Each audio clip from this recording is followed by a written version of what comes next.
Hello student, my name is Piyush and you are watching the speeding Gyan coaching classes. तो मैं आज आपके लिए लेके आया हूँ क्लास 12 हाफ ईयरली एग्ज़ाम, जो कि element of science and mathematics useful agriculture में, तो किसी के लिए उपयोगी विज्ञान एवं गणित के मूल तत्व। तो चलिए वीडियो को स्टार्ट करते हैं। तो इससे आपको इसके क्वेश्चन 100% आपके पेपर में देखने को मिलेंगे। तो चलिए वीडियो को आप ध्यान से समझ लीजिए, हर एक क्वेश्चन को याद कर लीजिए। तो चलिए, पहला क्वेश्चन है, पृथक्करण के नियम का अनुपात होता है, तो इसका करेक्ट आंसर होगा 9:3:3:1।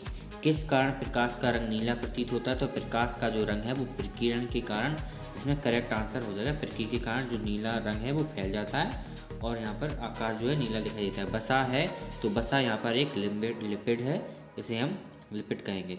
पौधों की वृद्धि मापने का यंत्र है, तो यहाँ ऑक्सीनोमीटर जो है वो पौधों की वृद्धि मापने वाला यंत्र है। पुष्प सूत्र में जी किसका संकेत है? पुष्प सूत्र में जी जो है वो ऑप्शन नंबर बी ऊर्ध्ववर्ती अंडाशय का संकेत देता है। कार्बनिक पदार्थों का विच्छेदन करने वाले जीव हैं, तो इसका करेक्ट आंसर होगा एक्टिनोमाइसीटीज। तो आगे देखते हैं रिक्त स्थान की पूर्ति में। तो जो पहला क्वेश्चन है, वर्ग की माप उच्च सीमा तथा निम्न सीमा का जो अंतर है उसे हम क्या बोलेंगे? वर्ग माप बोलेंगे। क्या बोलेंगे? वर्ग माप। आगे है, पाई आलेख में वृत्त के केंद्र पर कितने डिग्री का कोण बनता है? तो इसका करेक्ट आंसर होगा 360 डिग्री। अगला क्वेश्चन है क्वेश्चन नंबर 3, रोडोलर लेंस बीच में मोटे तथा किनारों पर पतले होते हैं, तो इसका जो करेक्ट आंसर हो जाएगा वो हो जाएगा उत्तल लेंस। हालांकि आप इस बात से भी ध्यान रख सकते हैं कि जो उत्तल है वो बीच में डबलता आता है, तो इसका मतलब यह बीच में मोटा होता है और किनारों पर पतला होता है। इस बात से आप ध्यान रख सकते हैं। अगला क्वेश्चन है, वायुमंडल में जलवाष्प की उपस्थिति, तो जलवाष्प की जो उपस्थिति है वो आर्द्रता कहलाती है। क्या कहलाती है? आर्द्रता। इसका करेक्ट आंसर हो जाएगा।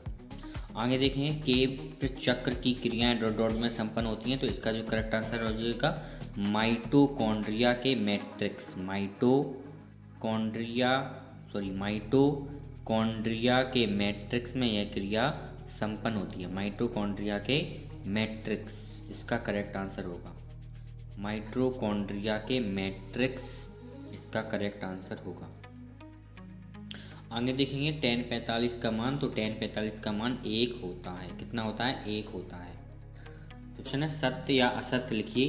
तो अन्वेषक द्वारा स्वयं एकत्रित आंकड़े प्राथमिक आंकड़े होते हैं, तो ये बात बिल्कुल सत्य हो जाएगी।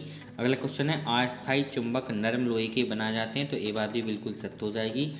अगला क्वेश्चन है, साइटोकाइन कोष का विभाजन प्रेरित करता है, तो ये बात भी बिल्कुल सत्य हो जाएगी। कप्पों में केवल लैंगिक जन्म होता है, तो ये बात केवल यहाँ क्रॉस हो जाएगी, असत्य हो जाएगी, क्योंकि इनमें दोनों प्रकार का जनन होता है, लैंगिक भी और अलैंगिक भी। त्रिभुज के तीनों कोणों का योग 360 होता है, ये बात बिल्कुल असत्य हो जाएगी, क्योंकि उनका योग 180 डिग्री होता है। अगला है, माध्य विचलन सभी आंकड़ों का प्रतिनिधित्व करता है, तो ये बात बिल्कुल गलत हो जाएगी, वह सभी आंकड़ों का प्रतिनिधित्व नहीं करता। आगे देखेंगे, सही जोड़ी का मिलान करिए। तो घन का जो आयतन होता है वो एक ही होता है। केचुआ जो है वो फेरेमिटिमा पोस्थिमा नामक संगठन से है। साइन 30 की वैल्यू जो होगी वो 1/2 होती है। मधुमक्खी यहाँ पर एपिस इंडिका हो जाएगा। वृत्त का क्षेत्रफल, तो वृत्त का क्षेत्रफल यहाँ पर πr स्क्वायर होता है। तो आशा करता हूँ आपको ये सब याद हो रहे होंगे, साथ ही आप याद करते जाइए, क्योंकि आपको इसे पेपर में लिखना होगा। आगे देखेंगे, निम्नलिखित प्रत्येक प्रश्न का एक वाक्य में उत्तर लिखिए। तो मानक विचलन को किस ग्रीक अक्षर से निरूपित करते हैं? तो इसका जो करेक्ट आंसर हो जाएगा वो सिग्मा हो जाएगा। अगला क्वेश्चन है, कौन सा ग्रहण सूर्य चंद्रमा के बीच पृथ्वी आने पर पड़ता है? तो जब सूर्य चंद्रमा के बीच पृथ्वी आ जाती है, सूर्य और चंद्रमा के बीच, तो यहाँ पर सूर्य ग्रहण होता है। क्या? कौन सा ग्रहण होता है? सूर्य ग्रहण होता है। आगे देखेंगे, जल में घुलनशील विटामिन का नाम पूछा गया है यहाँ पर। तो जो जल में घुलनशील विटामिन है वो होते हैं विटामिन बी और विटामिन सी। इसकी एक ट्रिक है, अगर आप याद रखना चाहें, इसकी ट्रिक हो जाएगी WBC। W से यहाँ क्या होगा? वाटर, और B से होगा विटामिन डी, B से यहाँ क्या हो जाएगा? विटामिन बी, और C से होगा विटामिन सी। आशा करता हूँ आपको बात समझ आई होगी। अगला क्वेश्चन है, मूली किस कुल का पौधा है?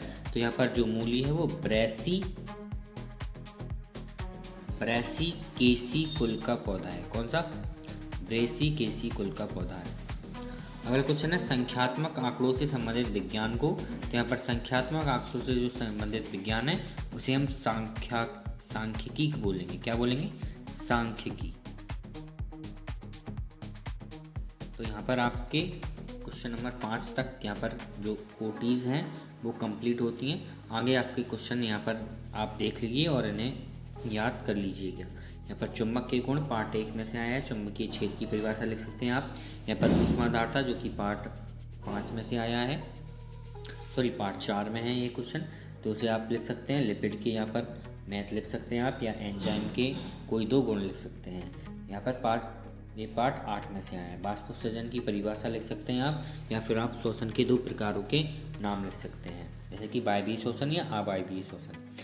यहाँ पर आप सरसों एवं मकई के पुष्परूट लिख सकते हैं, या गेहूं एवं भिंडी के वानस्पति नाम लिख सकते हैं। मालवेसी कुल के 2 पौधों के यहाँ पर आप नाम लिख सकते हैं। मेंडल की सफलता के कोई 3 कारण भी लिख सकते हैं, या आप मेंडल के प्रवृत्ता के नियम को उदाहरण से समझा सकते हैं। तो मेंडल का प्रवृत्ता का नियम आप लिख सकते हैं। कार्बनिक यौगिकों की यहाँ पर मैथ लिख सकते हैं आप क्वेश्चन नंबर 14 में।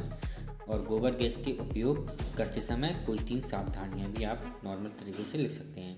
यहाँ पर आप लिख सकते हैं तेल एवं वसा में कोई अंतर, या अच्छे पेंट की विशेषताएँ। क्वेश्चन नंबर 17 है मैथिल किण्वन के अनुकूल कोई 4 परिस्थितियाँ, या फिर मैथिल अल्कोहल के कोई 4 उपयोग। क्वेश्चन नंबर 18 है विद्युत क्षेत्र की तीव्रता की परिभाषा एवं विभव को प्रभावित करने वाले कारक, या फिर आप विद्युत में कूलाम का व्युत्क्रमण वर्ग को आसानी से लिख सकते हैं, क्योंकि ये बहुत ही इंपॉर्टेंट क्वेश्चन होता है, तो आपको याद होगा ही। क्वेश्चन नंबर 19 है मौसम और जलवायु में अंतर, बहुत ही आसान क्वेश्चन है। क्वेश्चन नंबर 20 है, इसमें आपको समांतर मार्ग के गुण लिखना है, या फिर आप समांतर मार्ग को यहाँ पर निकाल सकते हैं, बिल्कुल सिंपल वे। तो आशा करता हूँ आपको वीडियो अच्छा लगा हो। तो आपको जो इसी में से 100% आपके क्वेश्चन फंस जाएंगे, तो वीडियो को लाइक शेयर एंड सब्सक्राइब जरूर करिएगा।